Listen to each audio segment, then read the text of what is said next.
Hey guitarists, this is the guitar tutorial for the new song that we'll be doing in church, You Are Life by Hillsong Worship. It's a good song, fun song to play on the guitar, and there's a few little key parts to know. So the first part is like that synth, ba, ba. We don't have a synth that we'll be using, so we'll be playing on guitar.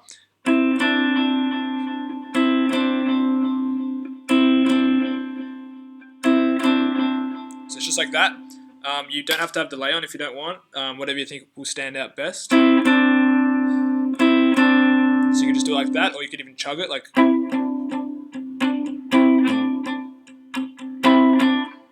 That's the intro and the verse. Then we have the pre-chorus.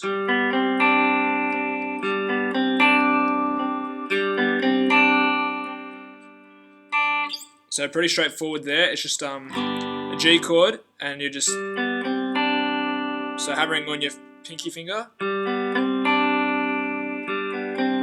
That's that whole pre-chorus. One, you are life, and then there's the lead line. So this happens in the chorus. So this is kind of cool with a bit of delay and a bit of reverb. Sorry.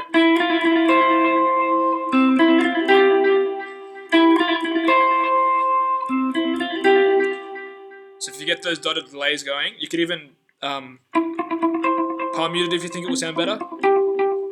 Maybe with a bit of little bit of overdrive on it.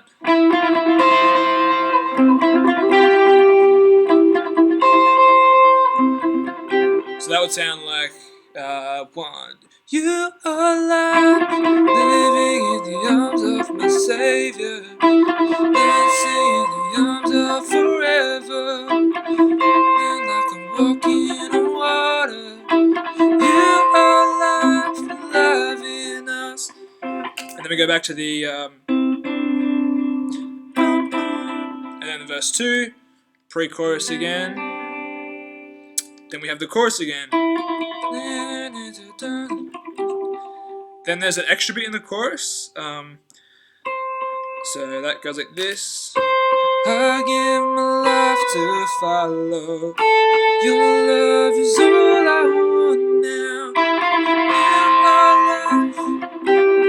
So all that bit is just a walk down. So I give my life to follow. And then you go back to that lead line. Cool. Then we have the bridge. For this, you probably just want to play chords. It's the drums will be building it up, and it's pretty straight rhythmically. So I'd probably just chug through it. Then there's that D minor. That's when you probably come in a bit, maybe a big open chord and build it in again. But the bridge is basically just big band, chugging, building, and then we go back into a huge chorus. Rip that soaring lead line again, and yeah, that's pretty much it. The biggest thing for this song is probably the use of delay. If you're going to use delay, which I suggest you do because it gives a really good element to it, make sure you tap your tempo or you have your delay preset to the time, because if your delay's out, then the whole thing is going to sound quite messy. So either use delay well or don't use it. But yeah, that's basically it. Thanks, guys.